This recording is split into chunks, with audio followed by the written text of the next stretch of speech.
like what I like to call our seaworldian areas. There is some Icelandic background because Katina was, we acquired her from a park in Canada in the early 80s, and she was originally collected. She is the only whale in the SeaWorld company, actually the only whale in SeaWorld in Orlando, that was not born here. So we got her from the park in Canada.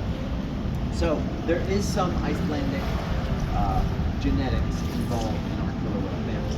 If we're talking about fish-eating killer whales like these, they do wear their teeth down. Now, in the wild, they obviously don't have trainers or caretakers that clean their teeth.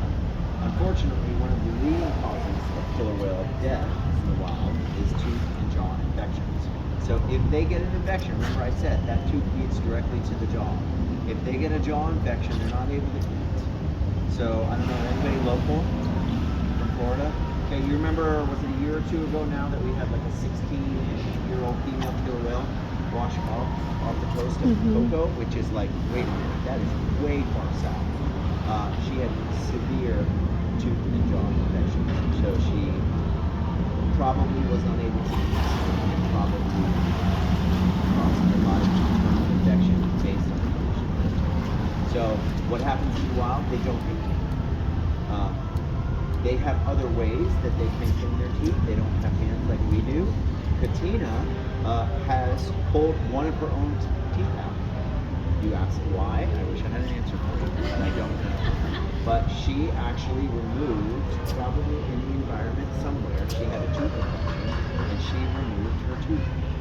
And we have it, and it's amazing. And I've been taking my boss for about 5 years now. I'm like, the answer still no.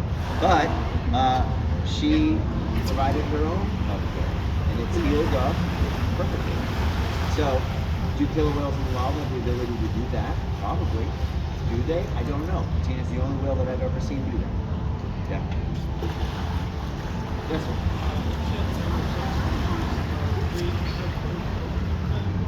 They do have other shades of black and white. Now, you will notice, depending on their diet, also depending on their age, the white isn't so stark white. If you look at Mikhail closely compared to Trudeau, Trudeau's white is far more white than Mikhail's. Now, part of that is Mikhail is much younger. So younger killer whales, they haven't built up that layer of blubber yet. So what you're seeing is actually blood vessels, veins and arteries through the surface of the white, which kind of gives it like, you know, you see dry blood, it's like a kind of orangey color. It's the same thing. So if that white looks a little dingy, it's a little orangey color, it's probably a younger animal who doesn't have that thick layer of blubber yet to contrast the internal coloration of the also, some of the subspecies, depending again on what they're eating, is higher in certain nutrients, which causes that coloration to look a little bit. So yes, they will eat other things. They're all black and white. Supposedly, maybe you guys can help me out here. There's a white killer whale somewhere out there, an all white. Yeah, There's a white one. There's four. Where? Pacific?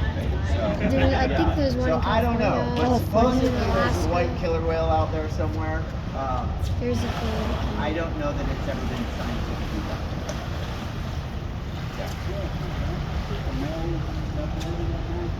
done.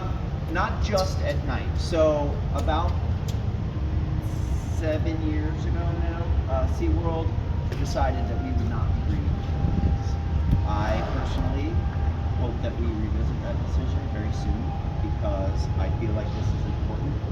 It's important work what we do, and I want his grandkids to be able to come experience this, which is in a long, long time. And I want them to be able to come experience this. I never had the opportunity to experience exotic animals growing up as a child if it weren't for zoos and aquariums around the world. And I'll say it, the circus.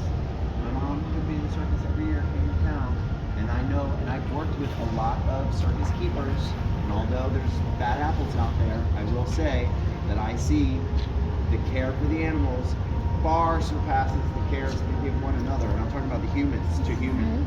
So I know that the animals are very well cared for. So this is important. So again, we all feel the need, and if you want to talk about natural behavior for an animal, I don't think there's anything more natural than talking about breeding. Okay, so Until that decision is revisited, we are required to keep the males and females separated if the females are showing signs of cycling. Now, they will cycle about every 44 days or so. It's not all at the same time. So the fact that we have 3 females, we're constantly monitoring. We do have contraceptives, vitamins that we use for the whales. We also test their urine and blood daily, not blood daily, but urine daily to watch their hormone levels to see if they are possibly cycling. So if the females are cycling or showing any signs of sexual behavior, we are required to keep the males and females separated. Visit guest services if you'd like to share your details. It's really, really cool.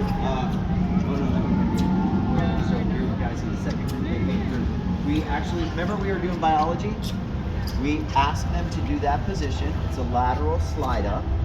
We show them a specimen cup, which is the signal, and they know to urinate. Now, this is a behavior that we call capture. It's probably one of the most difficult ways to condition behavior because it's a lot of just waiting. But they're incredibly, and I'm going to use a human